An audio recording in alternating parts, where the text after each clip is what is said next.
El Señor esté con ustedes. Proclamación del Santo Evangelio según San Marcos. En aquel tiempo, Jesús y sus discípulos atravesaban Galilea, pero él no quería que nadie lo supiera, porque iba enseñando a sus discípulos. Les decía: el Hijo del Hombre va a ser entregado en manos de los hombres. Le darán muerte y 3 días después de muerto resucitará. Pero ellos no entendían aquellas palabras y tenían miedo de pedir explicaciones. Llegaron a Cafarnaúm y una vez en casa les preguntó de qué discutían por el camino. Pero ellos se quedaron callados porque en el camino habían discutido sobre quién de ellos era el más importante. Entonces Jesús se sentó, llamó a los 12 y les dijo: si alguno quiere ser el primero, que sea el último de todos y el servidor de todos. Después, tomando a un niño, lo puso en medio de ellos, lo abrazó y les dijo: el que reciba en mi nombre a uno de estos niños, a mí me recibe.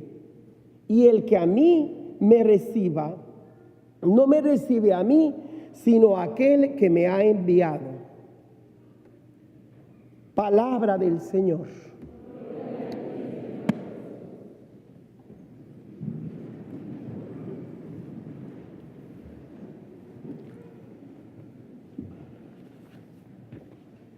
Queridos hermanos y hermanas, en la fe, en el Espíritu Santo, hermanos y hermanas, en el amor de Dios. Hoy el tema de la palabra litúrgica de Dios es no solamente el asunto de la existencia del mal, que no solo es posible y real, sino el modo como los malvados han tratado siempre de imponerse sobre los demás, pero nunca lo logran completamente, o por lo menos no del todo. Los malos, el mal, intenta neutralizar el bien o a los buenos, y haciendo todo el esfuerzo para que los buenos se desanimen, el bien desaparezca, la verdad no brille más, no ilumine a nadie, dejando que la oscuridad de la ignorancia aplaque a la gente, invirtiendo fortunas enormes para que el bien desaparezca y la maldad se legalice como norma del vivir de los ciudadanos de a pie, y que las familias sean solo el blanco de los ataques, presentándola como una entidad de la cual el individuo debe liberarse, haciendo que el mercado o los negocios o el dinero, el comercialismo y el consumismo, las reglas que estas instituciones imponen sean las que manden en todas las relaciones de la gente. Y por lo mismo, pues ya no son relaciones humanas, sino deshumanizadas, haciendo que solo se hable de cuánto gasta la gente, de cuánto tiempo duran casados, hasta qué edad los hijos deben dejar la casa, y tonterías de ese tipo. Aquí viene el juego de las estadísticas. La mayoría de los americanos piensan esto, y los políticos que quieren que voten por ellos en estas siguientes votaciones de noviembre, el pueblo americano quiere esto. ¿De veras? ¿Cuál es la diferencia entre un político y el sacerdote que les habla de política desde la palabra de Dios? Una gran diferencia. El político dice hablar en nombre de we the people, como comienza la carta magna de este país, nosotros el pueblo, pero a veces son tantas las patrañas que obviamente la gente no es tonta y sabe cuando este charlatán les engaña. En cambio, el sacerdote, si les habla de la palabra de Dios, tiene 4 fuentes, o diríamos arroyos, porque hay una sola fuente de su discurso o de su sermón, o más bien homilía, que es por encima de todo discurso. Se le llama homilía porque es la palabra pública de la iglesia, de Cristo, del Espíritu Santo. Y para que mi palabra sea diferente a cualquier charlatán barato, tiene que tener estos 4 arroyos que vienen de una sola y única fuente, que es la palabra de Dios, pero que se nos da por la Sagrada Escritura, por la Sagrada Tradición, por el Sagrado Magisterio y por el santo sentir del pueblo de Dios. Hay cosas, mis hermanas y hermanos, que no tienen necesariamente que estar de acuerdo conmigo en la manera como les doy la palabra de Dios, porque eso sí, requiere mi esfuerzo y pues a veces le echa uno demasiado crema a sus tacos, ¿verdad? O a lo mejor está uno influido por lo que recibió del abuelito, de la catequista, porque uno es hijo del pueblo, hijo de ustedes, y uno tiene sus limitaciones, pero el Señor se encarga de darle al pueblo de Dios, reunido en cada misa de cada domingo, ese sentir de los fieles que viene del Espíritu Santo. Hoy el tema de la realidad del mal no es un tema político simplemente o económico de las escuelas educacional. No, hermanas y hermanos. Hoy Dios sí va a tomar partido. Normalmente se dice que el sacerdote, que Dios no toma partidos, que porque es neutral y que deja que la gente diga y haga lo que quiera. No, hoy vamos a ver que Dios no puede quedarse neutral o indiferente. Tiene que tomar el lado del justo, del bueno, del inocente y estar en contra del bulero, del acusador, del burlón, del malvado. Porque si Dios o la iglesia o Cristo o el sacerdote no toma un lugar, no toma un lado, su propia y sola neutralidad ya es hacer política, ya es errar, ya es no cumplir con su papel de pastor y de profeta. Hay 8 males, pecados, vicios, llámale como quieras, que debemos tener claro en nuestra mente para saber si estamos con estos males y que de que estamos, porque nos guste o no nuestra naturaleza humana, sí se inclinan a estas 8 cosas, pero lo que al Señor le agrada y quiere que cada vez que vienes a la Santa Misa reconozcas que tienes la semilla del mal en tu propio corazón.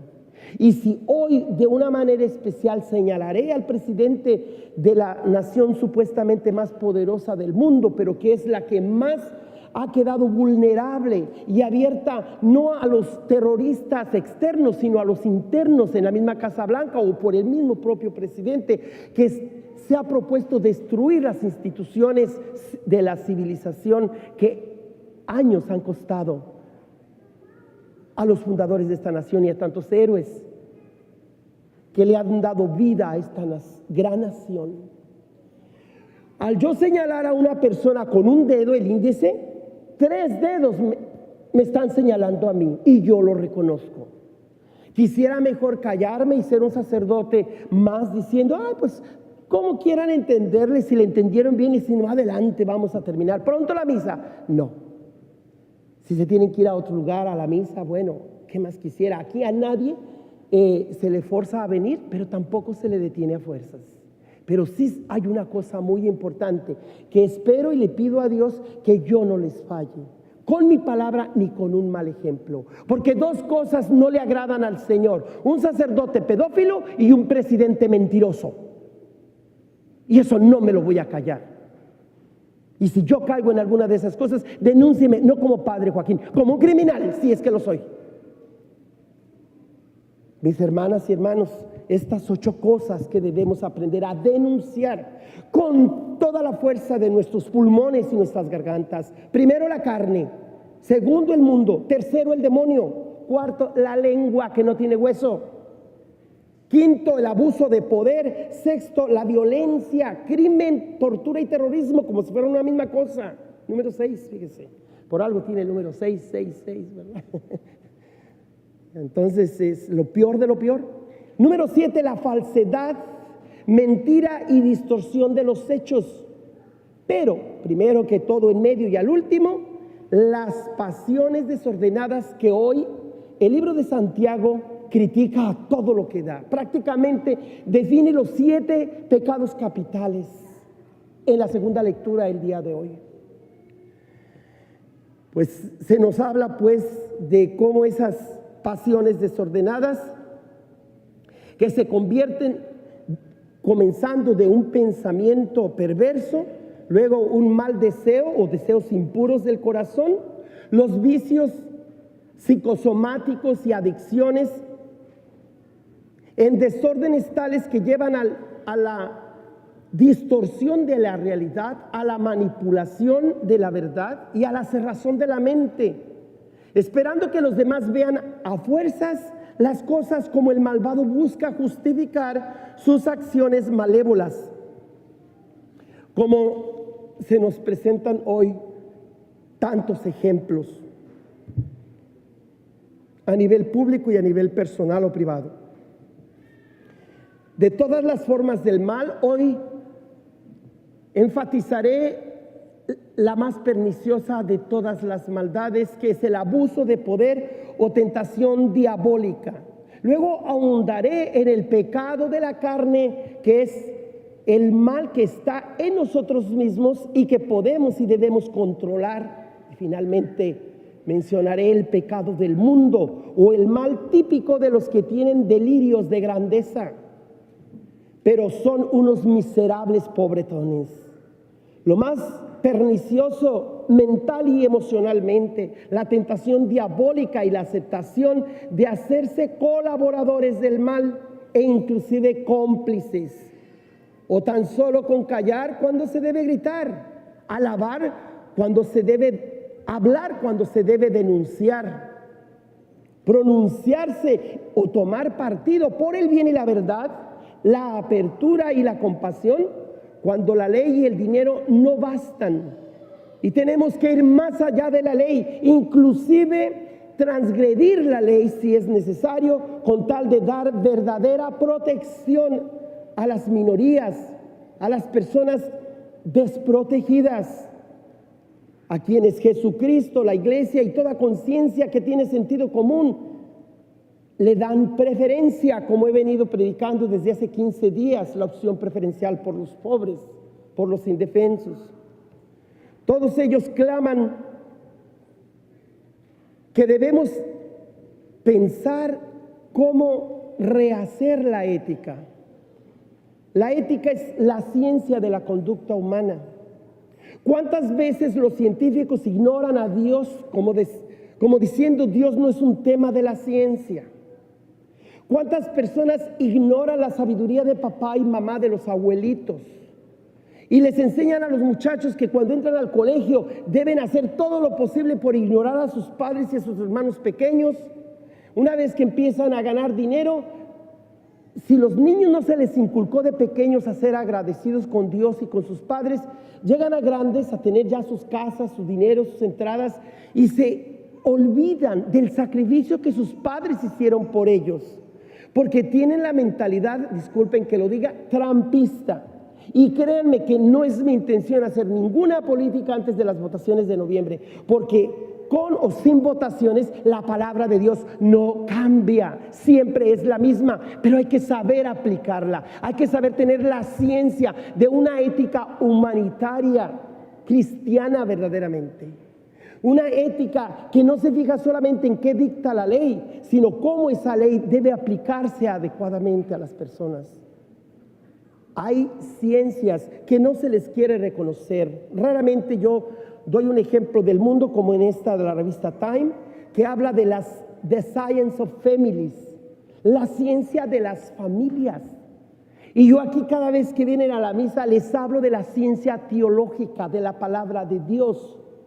Mucho más que una presentación en una universidad, estamos aquí escuchando lo que el Señor tiene para nosotros en la forma como este sacerdote les predica la palabra de Dios. Y no porque no tenga credenciales que presumir, las universidades donde estudié en Chicago y en Washington DC, aquí no importa qué profesión me haya ayudado a saber de esta ciencia. Aquí la ciencia la tienen ustedes, pueblo de Dios.